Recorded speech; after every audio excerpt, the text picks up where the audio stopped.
Hey, welcome back to Business 150, Introduction to Management. We have been looking here in module number 6 at the topic of planning and strategy. And we just finished up in the last video looking at corporate level strategy. And in this video, as you can tell from the title slide, we're looking at the topic of business level strategy.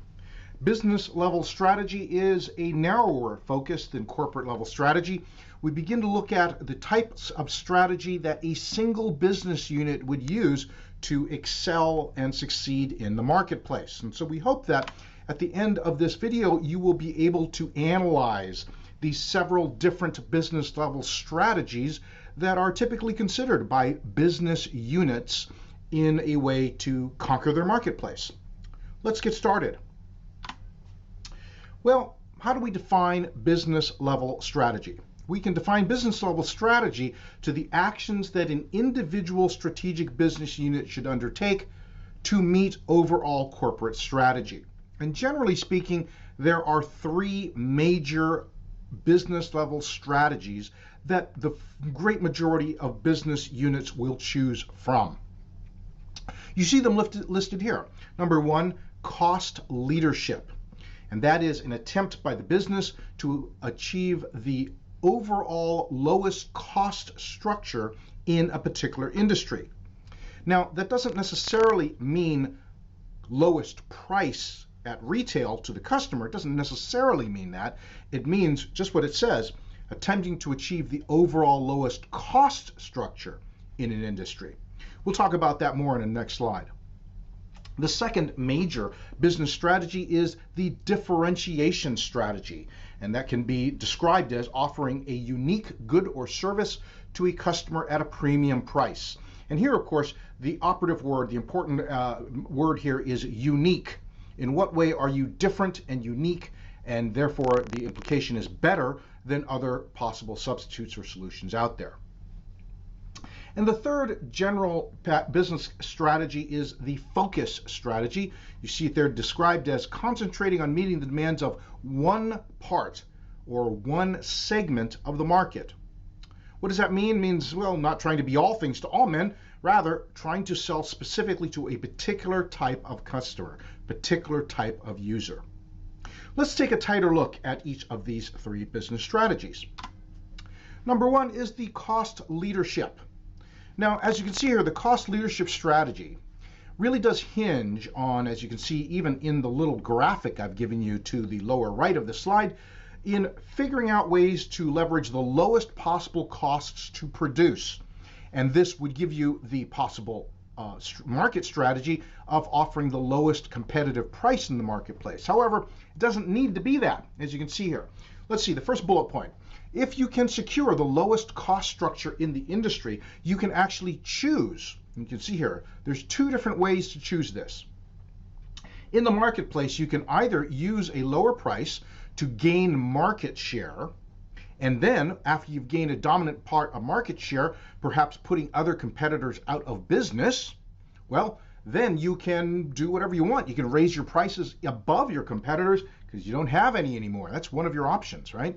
Gaining market share to secure a dominant place in the market. And we see that with some particular firms. They have such a dominant percentage of market share, they really do rule the entire industry.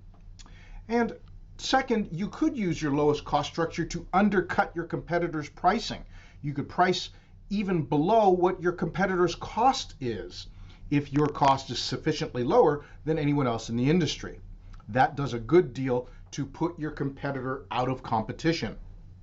Now, how do you accomplish cost leadership in the real world? One of the ways you accomplish that is through what we call economies of scale. What is economies of scale? Economies of scale, or realizing economies of scale, is when you can significantly drop your per unit cost of production through the mechanized, automated, or assembly line production of many units. So for instance, this is one of the great advantages of being able to use an assembly line for your production, because per unit your cost drops. You just keep the machines running and you continue to pump out units of production without necessarily incurring a commensurate level of additional cost, right? Because your labor costs may not change significantly. You're just running the machines. Now, economies of scale also hinges upon having low raw materials cost and possibly lower labor expenses. This is one of the reasons, for instance, that big brands like Nike build their shoes in production facilities outside of the United States because of significantly lower labor expenses as well as lower raw materials cost. And by making lots and lots and lots of shoes in an assembly line fashion, they realize economies of scale, which, what does that mean? A significantly lower cost per unit, per pair of shoes, than had they chosen other ways to make their product.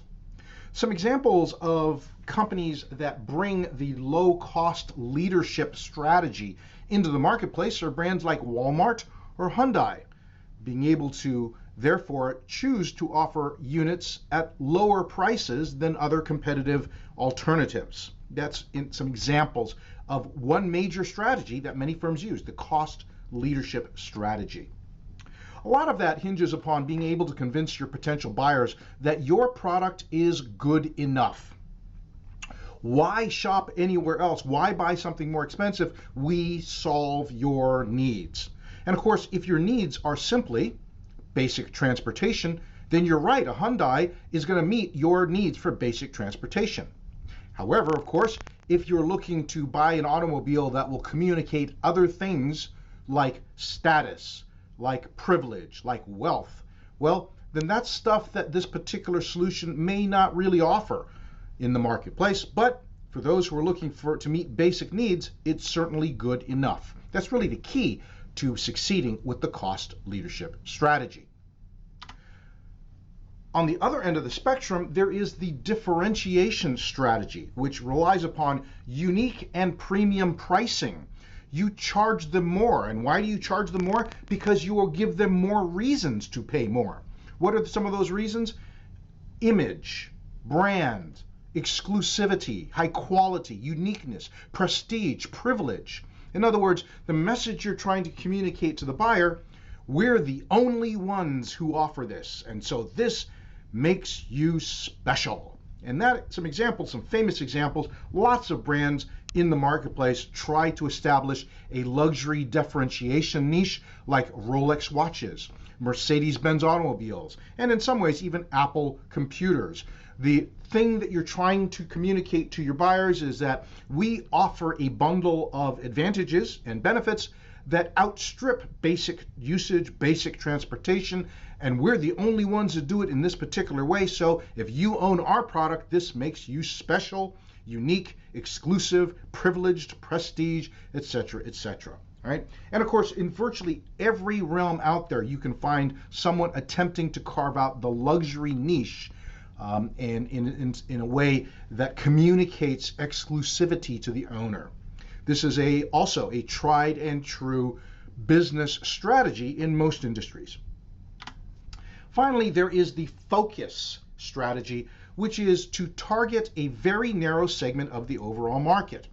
And the idea here for success in the focus strategy is you know your customer so well, you know exactly what they really need in ways that more generalized solutions could not. Now, the example I give you here is Skull Candy. Some of you have probably heard of Skull Candy. They make earphones and earbuds and those kinds of things. Some of you may be really unfamiliar with this brand name, Skull Candy. And so let me explain to you how Skull Candy started. Skull Candy was founded by a guy who was an extreme sports enthusiast. He loved snowboarding, skateboarding, skiing, those kinds of things. He loved outdoor extreme sports. And one day, this is many years ago, of course, before the advent of Bluetooth headphones, those kinds of things, he had in his pocket two devices. One pocket was his phone, a flip phone, right? This is before the days of a smartphone.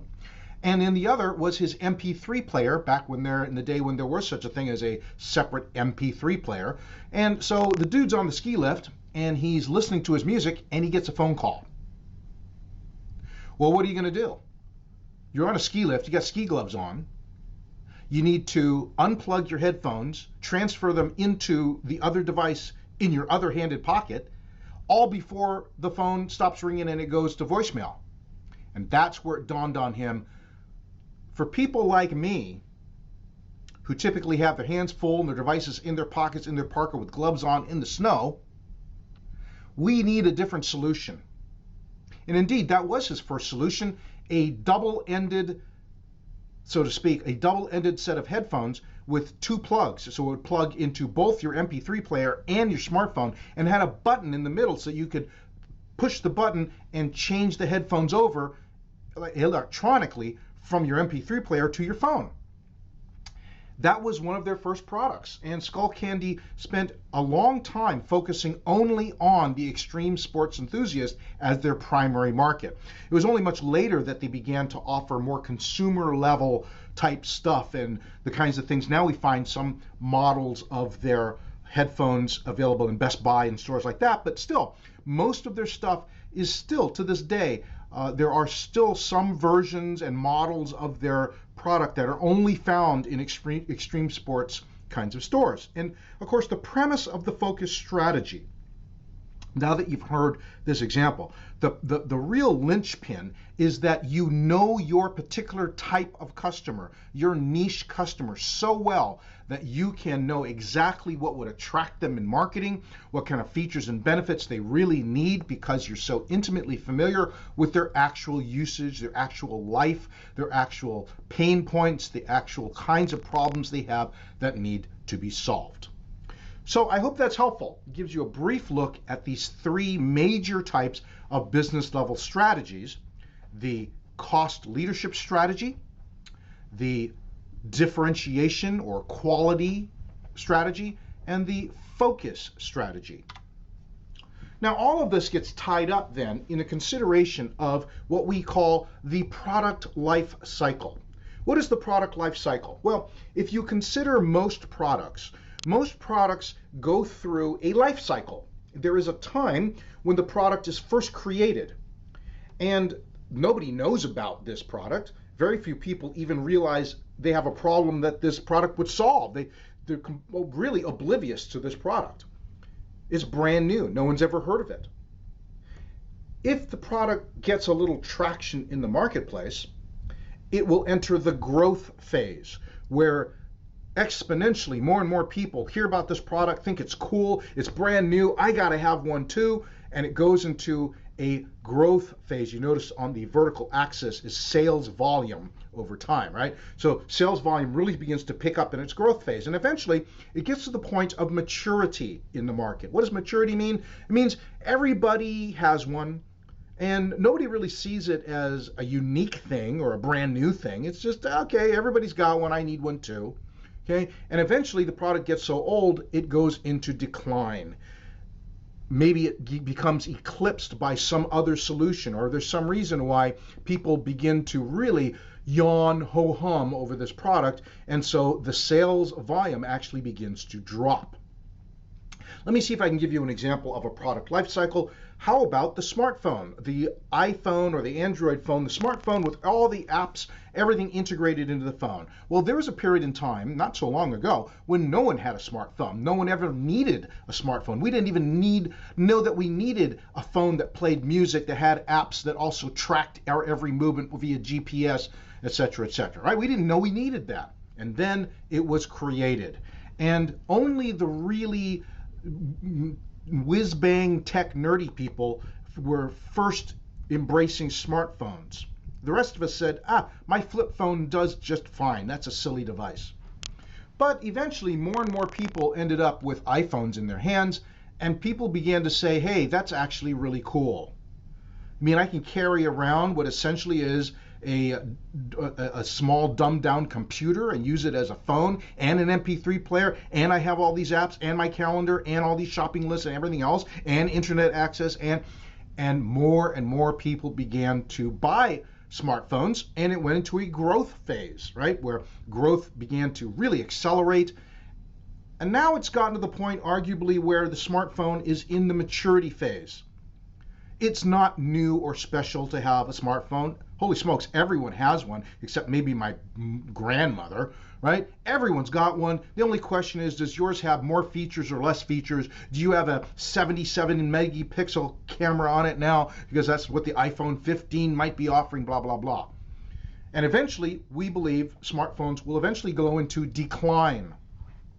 Perhaps it becomes superseded and eclipsed by some other product that meets all of those needs in a more elegant, small, portable fashion or whatever it is, and eventually it will go in decline. Now, my point here in pointing out the product life cycle, as you'll read in the text, is that all of these considerations of how you position your product in the marketplace, whether you position it as a differentiation product, high quality exclusivity, whether you position it as a cost leadership product, or whether you focus on a narrow niche of customers, all of that will also be dependent upon where your product is in the marketplace in terms of its product life cycle. You may have a product that you introduce in its birth phase as a narrow niche kind of a product.